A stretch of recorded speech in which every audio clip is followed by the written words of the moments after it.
નમસ્કાર દોસ્તો, આજનો વિષય છે યુપીએસસી જીપીએસસીમાં સફળતા માટેની કેટલીક પ્રચલિત મિથ્યા માન્યતાઓ. ઘણા બધા યુવાનો, ઘણા બધા વિદ્યાર્થીઓ વારંવાર એક પ્રશ્ન પૂછતા હોય છે કે હું ગામડામાંથી આવું છું તો હું યુપીએસસી પરીક્ષા પાસ કરી શકીશ, અથવા મારે યુપીએસસી પરીક્ષા પાસ કરવી હોય, મારે આઈએએસ કે આઈપીએસ થવું હોય તો શું મારે કોચિંગ લેવું જરૂરી છે? મારે યુપીએસસી સારા રેન્કથી પાસ કરવી હોય તો શું મારે દિલ્હીમાં જવું જરૂરી છે? મારે પુસ્તકાલયો કેવા પ્રકારે પસંદ કરવા જોઈએ? મારી લાયકાત ફલાણી છે, મેં આટલા વિષયમાં આટલા ટકા સાથે મેં પરીક્ષા પાસ કરી છે, તો શું હું આ પરીક્ષા પાસ કરી શકીશ? આવા કેટલાક જે મુદ્દાઓ છે, આવા કેટલાક જે પ્રશ્નો છે, આને લગતી કેટલીક જે ગેરમાન્યતાઓ છે કે મિથ્યા માન્યતાઓ છે, એની હું ચર્ચા તમારી સાથે આવનારા થોડાક મિનિટમાં કરીશ. સૌથી પહેલો મુદ્દો એ છે કે વ્યક્તિની પોતાની પૃષ્ઠભૂમિ, વ્યક્તિનું પોતાનું બેકગ્રાઉન્ડ આ પરીક્ષાઓમાં કેટલી ભૂમિકા ભજવતું હોય છે.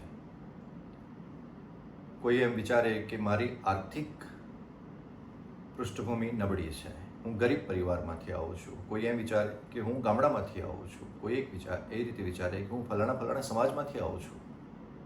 કોઈ આમ પણ વિચારે કે મારા પરિવારમાં કોઈ એટલા બધા ભણેલા નથી, અથવા મારા પરિવારમાં કોઈ અત્યાર સુધી સનદી સેવામાં આવ્યું નથી, રાધર મારા પરિવારમાં કોઈ સરકારી સેવામાં છે જ નહીં. તો આવા સંજોગોમાં એ બધું બેકગ્રાઉન્ડ યુપીએસસીમાં કે જીપીએસસીમાં કોઈક રીતે મહત્વપૂર્ણ ગણાય કે કેમ? બેકગ્રાઉન્ડ જો સારું હોય, આર્થિક રીતે મજબૂત હોઈએ, પરિવારમાં બધા લોકો ભણેલા ગણેલા હોય,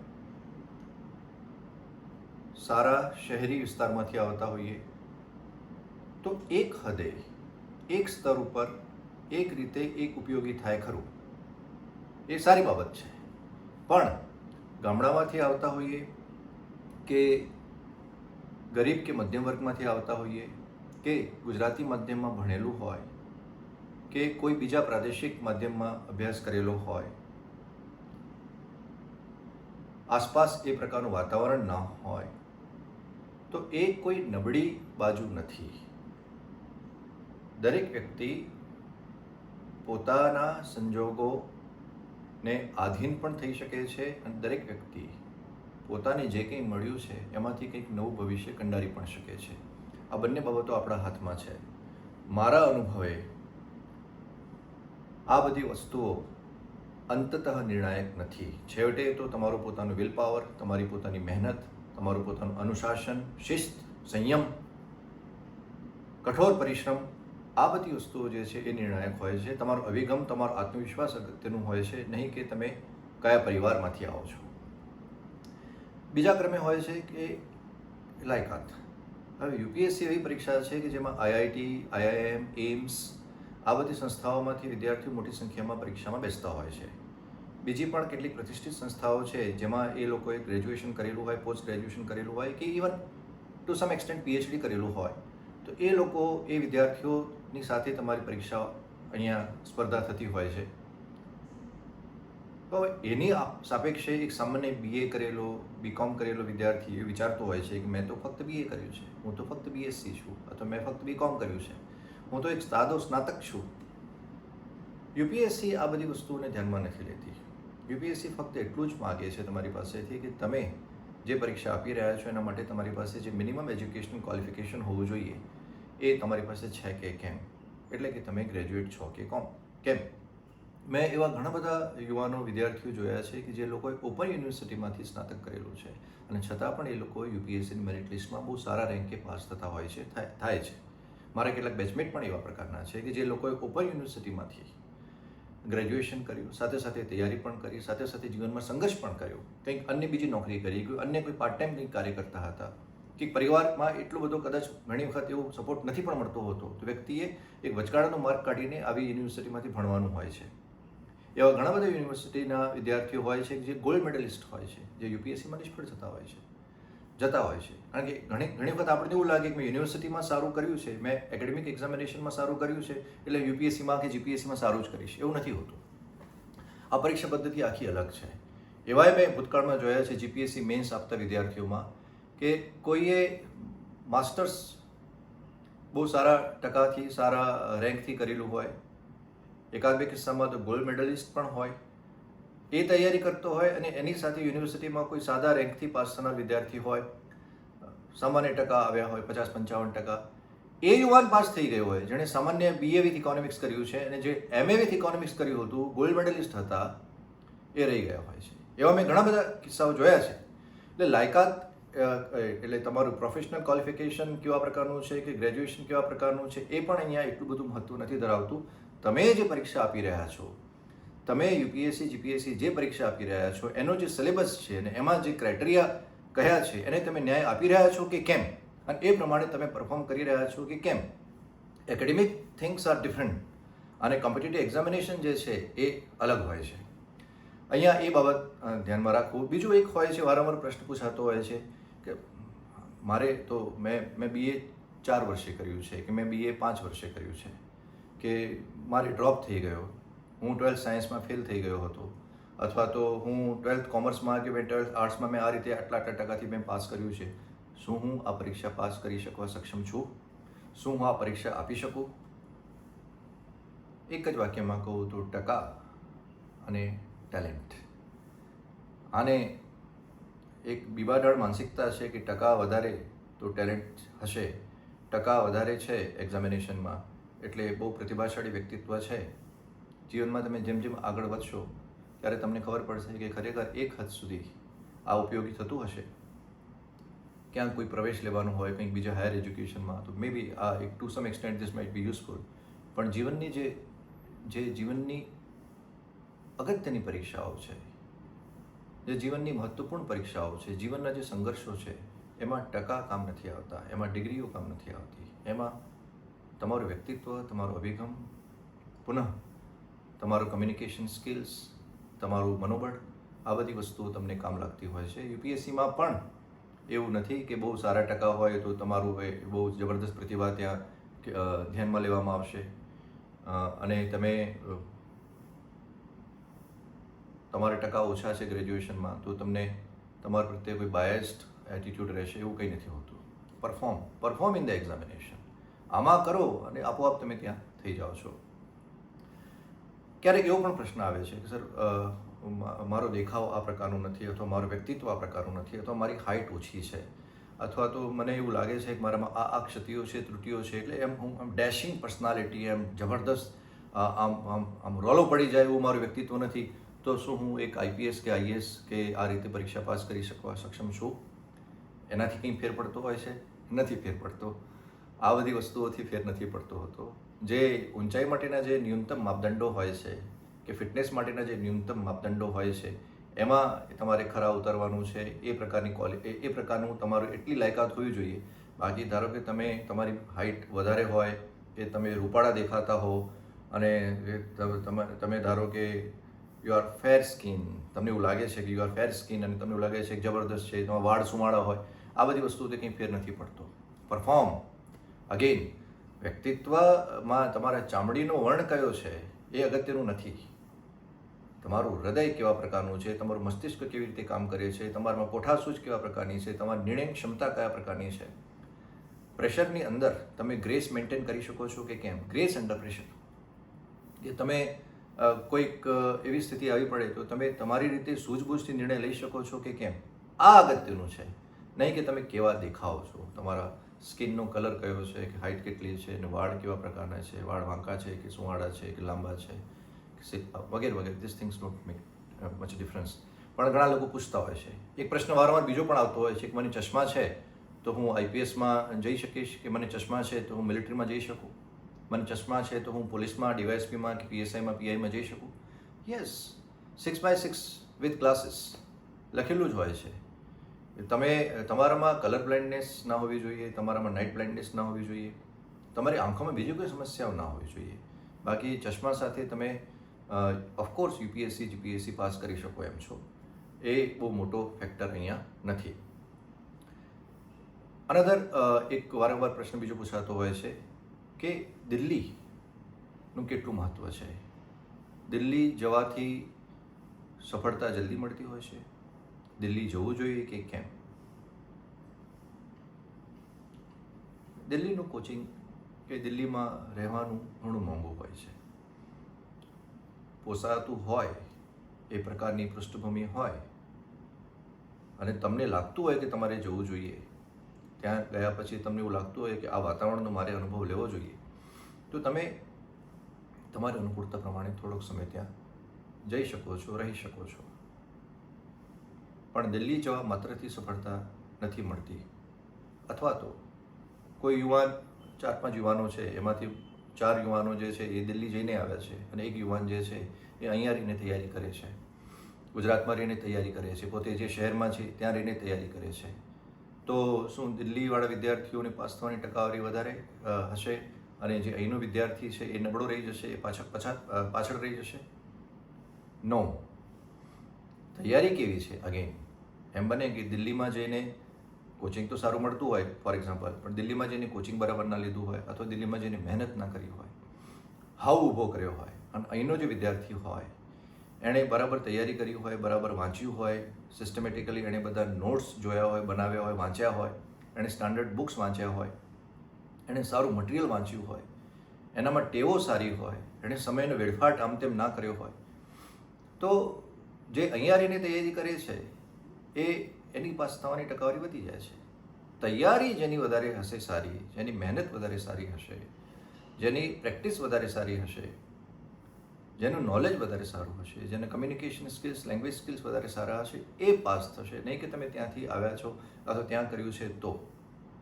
અહીંયા પાછો એક બીજો મુદ્દો આવે. ધારો કે દિલ્હી નથી જતા, તો કોચિંગ લેવું જોઈએ કે કેમ?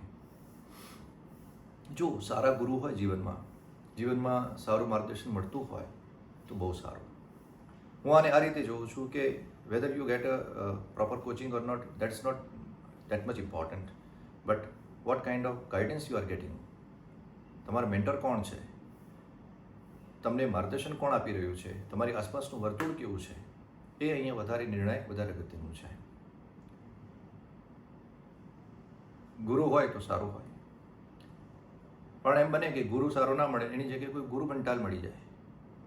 કોઈ કોમર્શિયલાઇઝ્ડ ઇન્સ્ટિટ્યુશન હોય, કોઈ પ્રોફેશનલ એટીટ્યૂડ ધરાવતા લોકો હોય, અત્યંત વધારે વ્યવસાયિક અભિગમ હોય, જેને ફીથી જ મતલબ હોય, જેને તમારી ટકાવારીમાં, તમારી એટલે સફળતાની ટકાવારીમાં, તમારા સક્સેસમાં જેને કોઈ રસ નથી, ફી આપો અને જાઓ, તો એવી સંસ્થામાં કોચિંગ લેવા કરતાં કોચિંગ ના લેવું બહેતર છે. Something is better than nothing, પણ આનાથી એક કદમ આગળ જઈએ તો nothing is better than nonsense. એટલે કોચિંગ મળે તો સારું મળે, મળતું હોય તો લેવામાં કંઈ વાંધો નથી, કોઈની સલાહ લેવામાં, કોઈની પાસેથી કંઈ શીખવા મળતું હોય તો એ દૃષ્ટિકોણ જીવનમાં સારો જ છે અને હોવો પણ જોઈએ. પણ કોચિંગ લેવા માત્રથી સફળતા સરળતાથી મળી જતી હોય છે, કોચિંગ લેવા માત્રથી જીવનમાં ઘણું સારું થઈ જતું હોય છે, એવું નથી હોતું. આ સિવાય એક બીજો પ્રશ્ન વારંવાર આવતો હોય છે કે વાંચન કેટલા કલાક કરવું? એટલે બહુ જબરદસ્ત વાંચન હોય, કોઈ વ્યક્તિ રોજના 14 કલાક વાંચતો હોય, 16 કલાક વાંચતો હોય, ફૂલ ટાઈમ તૈયારી કરતો હોય, પારિવારિક રીતે સશક્ત હોય, ઘરેથી એવી કોઈ જવાબદારીઓ ના હોય, જાતે કમાવું ના પડતું હોય, તો બાર 14 કલાક વાંચતો હોય તો એવા લોકોની સાપેક્ષમાં તમે કોમ્પિટિશનમાં કઈ રીતે ટકી શકો? જુઓ, કઠોર પરિશ્રમનો કોઈ વિકલ્પ નથી, વાંચન તો કરવું જ પડશે. પણ એ પણ વિચારવા જેવું છે કે 14 કલાક કે 16 કલાક કોઈ વ્યક્તિ સતત ના વાંચી શકે. કદાચ એમ બની શકે કે આવતીકાલે પરીક્ષા છે, આજે હું વાંચું 14 કલાક, એક રીતે એ સહ્ય છે, એ વ્યવહારિક લાગે છે. પણ કોઈ વ્યક્તિ સતત 16 કલાક વાંચતો હોય અને વાંચતો હોય પાછું એને યાદ રહેતું હોય, અને યાદ રહેતું હોય પાછું એનું પ્રેઝન્ટેશન સ્કિલ સારું હોય, એ લખી પણ શકતો હોય, આ વાત ગળે નથી ઉતરતી. વાંચન કરવું જોઈએ. રોજના 7 થી 8 કલાક, 8 થી 10 કલાક પૂરતા છે. આવનારા 1.5-2 વર્ષ સુધી જો તમે રોજના 8 થી 10 કલાકનું વાંચન કરો, સિસ્ટમેટિક રીડિંગ કરો, એનાલિટિકલ રીડિંગ કરો, ગોખણપટ્ટી નહીં, સમજી વિચારીને જે સારા પુસ્તકો છે એમાંથી તમે તૈયારી કરો, તો જે કથિત રીતે એક આભાસ ઊભો કરનારા લોકો છે એ 14 કલાક વાંચે છે, 16 કલાક વાંચે છે, બહુ બધા પુસ્તકો વાંચે છે, એની સાપેક્ષમાં તમે આગળ નીકળી શકો છો. અહીંયા પણ એ છે કે તમે શું વાંચો છો એ અગત્યનું છે, એના કરતાં વધારે અગત્યનું છે તમે શું નથી વાંચતા.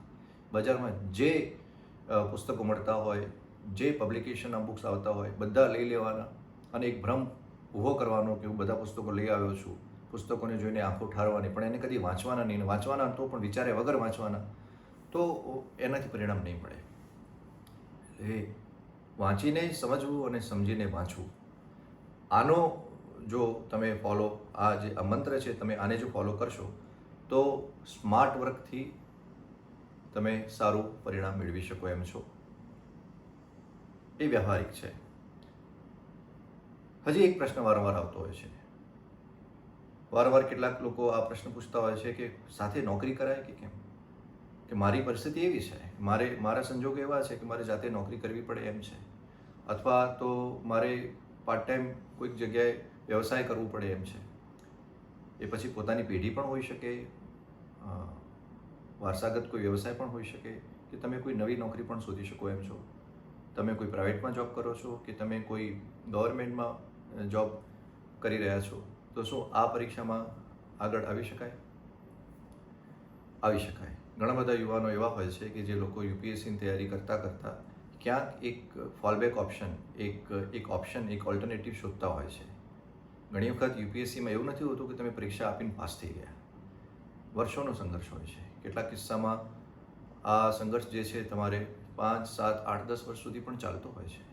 આ ફાઇટમાં ટકી રહેવા માટે, આત્મસન્માન જાળવીને જો તમે ક્યાંક કોઈ આર્થિક ઉપાર્જન કરી શકો છો, ક્યાંક કોઈક આવક તમે મેળવી શકો છો અને પોતાનું અસ્તિત્વ ટકાવી રાખો છો સન્માનભેર, તો એ બહુ સારી અને આદર્શ વાત છે.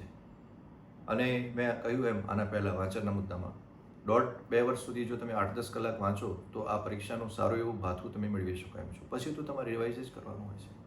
પછી તમારે જેમ કે કહીએ તો you need to swim for 1 to 2 years, but then you need to stay afloat. શરૂઆતમાં 8-10 કલાક કદાચ તમે વાંચી લો, બરાબર વાંચી લો, સિલેબસ કવર કરી લો, પછી કરંટ અફેર્સના મુદ્દાઓ છે કે જે નોટ્સ બનાવેલી છે એને રિવાઇઝ કરવા માટે, કે કરંટ ટ્રેન્ડ્સ છે એ જોવા માટે, કે પેપરની સ્ટાઇલ બદલાઈ રહી છે એનો અભ્યાસ કરવા માટે રોજના 3-4 કલાક, 4-5 કલાક જો તમે વાંચો પછી પણ કન્ટિન્યુ કરવા માટે, તો એ બરાબર છે, યોગ્ય છે.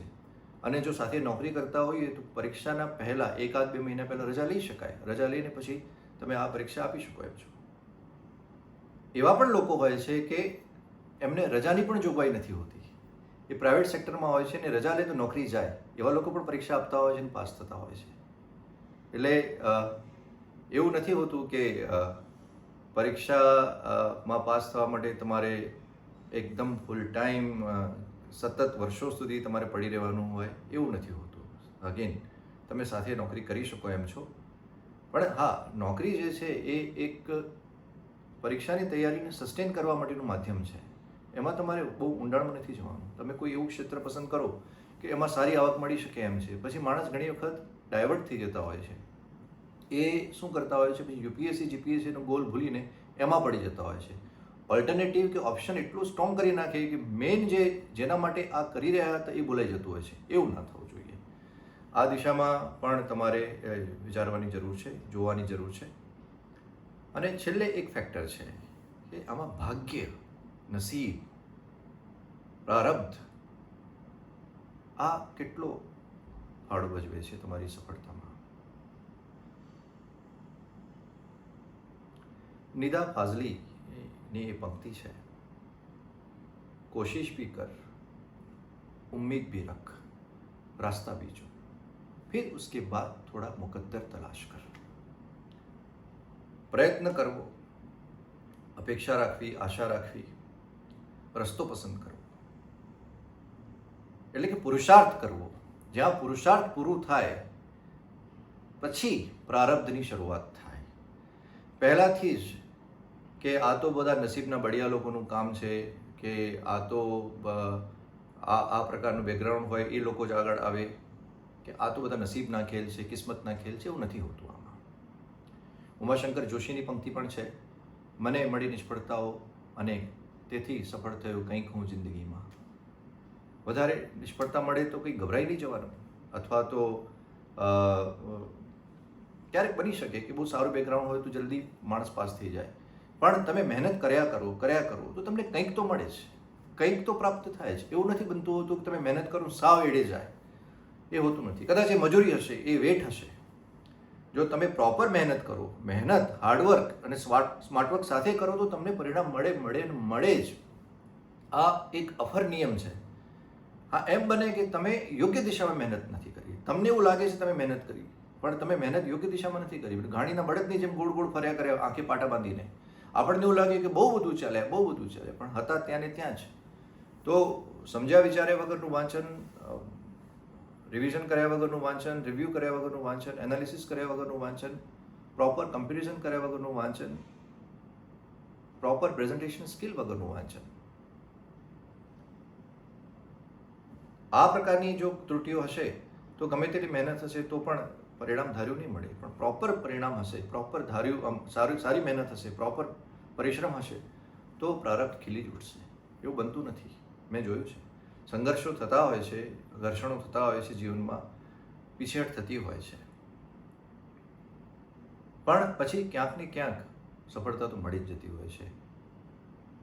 દેર હૈ અંધેર નહીં. તો ભાગ્યનો રોલ તો ખરો જ. બીજું, ઘણા લોકો પછી મેં એ પણ જોયું છે જીવનમાં કે એ પોતાના જીવનમાં આવી પડેલી આફતોને કારણે બહુ નાસીપાસ થઈ જતા હોય છે, હેરાન થતા હોય છે. હવે એક ચાર્લ્સ વિન્ડોલ અને સ્ટીવન કોવી આ થઈ ગયા છે કેટલાક પાશ્ચાત્ય વિદ્વાનો, લેખકો અને સાયકોલોજિસ્ટ. એમણે ઘણા બધા પુસ્તકો પણ લખ્યા છે. એમનો એક કોન્સેપ્ટ છે 90/10 રૂલ, કે જીવનમાં 10% એવી ઘટનાઓ હોય છે, 10% એવા પરિબળો હોય છે, એવી બાબતો હોય છે, ઘટનાઓ હોય છે કે જેનો નિયંત્રણ આપણા હાથમાં નથી હોતું. કોઈ અકસ્માત થઈ ગયું હોય, બસ મોડી પડી જાય, ટ્રેન મોડી પડી જાય, કોઈક એવી દુર્ઘટના જીવનમાં થઈ જાય કે જેનામાં આપણો કોઈ ફાળો નથી હોતો. આ જે એક્સટર્નલ ઇવેન્ટ્સ છે આવી 10% હોય છે, પણ બાકી 90% જીવન જે છે આપણા હાથમાં છે. How to react, how to respond, how to act upon. આ જે 10% ઘટનાઓ જે આપણા જીવનમાં ઘટે છે એના આધારે આપણે એની સાથે કઈ રીતે વર્તવું, આપણે એની સાથે કઈ રીતે આગળ વધવું, આપણે એને ઓવરટેક કઈ રીતે કરવી, આ બધા પડકારોનો મુકાબલો કેવી રીતે કરવો, એ તો અલ્ટિમેટલી અભિગમને આધારિત છે. આપણા પર્સપેક્ટિવ, આપણા પરિપ્રેક્ષ્યને આધીન છે. કેટલીક ઘટનાઓ છે જેનો આપણા હાથમાં નથી હોતી. એટલે નસીબ જે છે એ આટલો ભાગ ભજવી શકે. મેં જેમ કહ્યું એમ, એ કદાચ એમ બની શકે કે નસીબને કારણે ધાર્યો રેન્ક ના આવે, નસીબને કારણે કદાચ 1-2 વર્ષ સંઘર્ષ વધારે થઈ જાય, નસીબને કારણે કદાચ બીજા ગળથોલા વધારે આવે, પણ સાવ જ નિષ્ફળતા મળે, સાવ કંઈ જ ઊભા ના રહીએ, એવું નથી હોતું.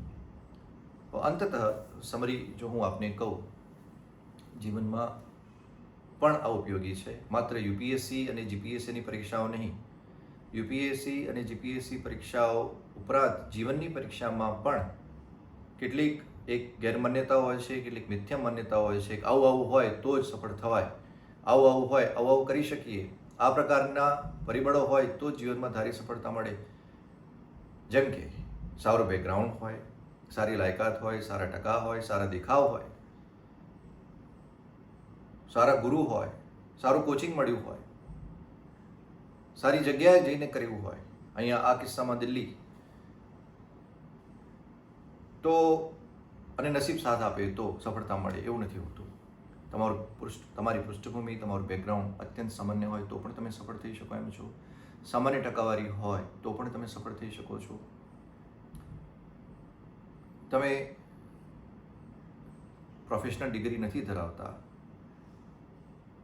પણ સાદી ડિગ્રી ધરાવો છો તો પણ તમે સફળ થઈ શકો એમ છો.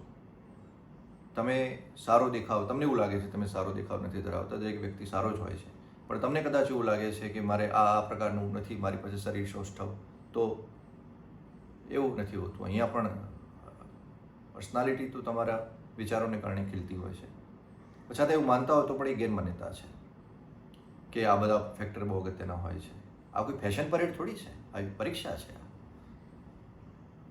કોઈ એવું માનતું હોય કે મને ચશ્મા છે તો હું પોલીસમાં જઈ શકું, મિલિટરીમાં જઈ શકું. યસ, તમે જઈ શકો છો. 6x6 વિથ ક્લાસીસ હોય તો તમે જઈ શકો છો. ઘણાને એક પ્રશ્ન વારંવાર થતો હોય છે કે મારે દિલ્હી જવું જોઈએ તો જ, દિલ્હી જાઓ તો જ. એ પણ પ્રચલિત ગેરમાન્યતા છે. હું દિલ્હી નથી ગયો, જીવનમાં ક્યારેય નથી ગયો. આ ઉપરાંત બીજી કેટલીક માન્યતા છે કે ફૂલ ટાઈમ જ તૈયારી કરવી જોઈએ, સાથે બીજો કોઈ વ્યવસાય કે સાથે બીજી કોઈ નોકરી ના થઈ શકે. નહીં, એવું નથી. તમારો અભિગમ પેલો પનિહારીની જેવો હોવો જોઈએ. પનિહારી જે છે એ ગમે તેટલા પાણીના બેડલા ભરીને જતી હોય અને વાતો પણ કરતી હોય, છતાં વાતો કરતી કરતી હસતી જતી હોય અને પાણીના બેડલામાંથી, માટલામાંથી જે એના માથા ઉપર છે એ નથી માટલું પડી રહ્યું, નથી પાણી પડી રહ્યું. એટલે તમારું ધ્યાન તો ત્યાં જ હોવું જોઈએ. જો તમે ગમે તે વ્યવસાય કરતા હો, તમે ગમે તે નોકરી કરતા હો, પાર્ટ ટાઈમ કરતા હો, ગમે તે બેકગ્રાઉન્ડમાંથી આવો છો, તમારું કોન્સન્ટ્રેશન તો, ફોકસ તો તમારું જે છે, ચિત્ત તો તમારું સફળતા પાછળ જ હોવું જોઈએ, મહેનત પાછળ જ હોવું જોઈએ. અને નસીબ જે છે, તો નસીબ તો દોસ્ત એવું છે કે મહેનત કરશો તો નસીબ પાછળ આવશે. તો નસીબ જે છે એ મહેનતની પાછળ આવતું હોય છે. મહેનત કરશો, યોગ્ય દિશામાં તૈયારી કરશો તો નસીબ આપોઆપ ખીલી ઉઠશે, દીપી ઉઠશે. આપણા પ્રયત્નો થકી, આપણા પરસેવા થકી જ આપણે આપણું ભાગ્ય ઘડવાનું હોય છે. આ કેટલીક બાબતો મેં આપની સાથે કરી. અત્યારે આજના સમયમાં આ બધા જ મુદ્દાઓ અંગે ચર્ચાઓ થતી હોય છે, પણ વિચારો આજથી 10 વર્ષ પહેલાં, 15 વર્ષ પહેલાં, 20 વર્ષ પહેલાં આવા કોઈ પ્લેટફોર્મ પણ ન હતા, કોઈ માર્ગદર્શન આપવાવાળું પણ ઘણી વખત નહોતું, કે કોઈ આવી મુક્ત મને ચર્ચા કરવાવાળું પણ નહોતું. હવે તો ઇન્ટરનેટના માધ્યમ છે, સોશિયલ મીડિયાના માધ્યમ છે અને ઘણા બધા માર્ગદર્શક મિત્રો પણ હોય છે. એટલે આ બધી બાબતો ઉપર વિચાર કરજો. તમે તૈયારી કરશો અને તમે આ પરીક્ષા પાસ કરવા માગો છો તો બાકીની બધી વસ્તુઓ ગૌણ છે, એ મહત્ત્વની નથી. તમારી મહેનત, તમારું એટીટ્યૂડ, તમારું ડિસિપ્લિન, તમારો આત્મવિશ્વાસ આ નિર્ણાયક છેક સુધી રહેશે. આપ બધાનો ખૂબ ખૂબ આભાર. આપે મને બહુ શાંતિથી સાંભળ્યો. જય હિન્દ. નમસ્તે.